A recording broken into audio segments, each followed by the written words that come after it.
They say money changes people.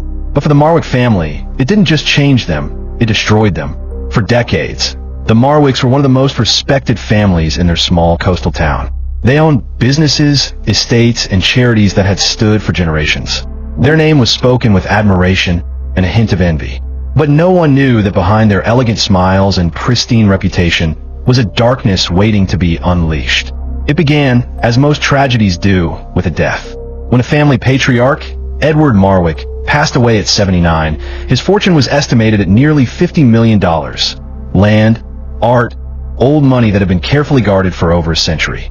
His will was sealed until the family gathered at the ancestral home, a sprawling mansion that stood at the edge of a cliff, where waves crashed endlessly below as if trying to warn them. They came together, his 3 children, Thomas, the eldest and businessman, Clara, the quiet and loyal daughter, and Michael, the youngest, known for his reckless charm. For the first time in years, they were under the same roof. And that's when everything started to unravel. The lawyer opened the will and began to read. But Edward hadn't divided the inheritance evenly, not even close. Thomas would inherit the company. Clara would get the mansion and most of the property. And Michael would receive something no one expected, a sealed envelope and a handwritten note that simply read, "You'll understand when the time is right." At first, they brushed it off as one of their father's eccentric gestures.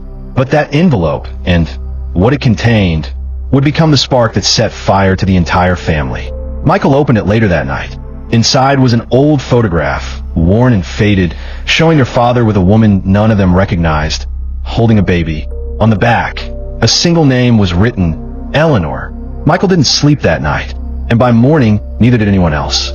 Because that photograph had revealed something Edward had hidden for decades, another family. The shock was immediate. Thomas accused Michael of forging it. Clara demanded answers. And soon suspicion turned to rage. Everyone wanted the truth. And as the family dug deeper into their father's past, the truth came crawling out, piece by piece, secret by secret. Edward Marwick had led a double life. While his wife believed he was traveling for business, he was visiting another woman, a woman who had given birth to his child nearly 40 years earlier.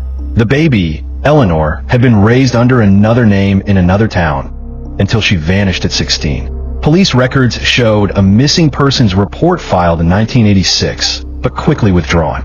And the more they uncovered, the more sinister it all became. There were letters, hidden in Edward's study, begging him for help. There were photographs of a young girl who looked eerily like Clara. And then, one line in a diary that sent chills down their spines. "The sea takes what I cannot keep." Within a week of the will's reading, Clara stopped answering calls.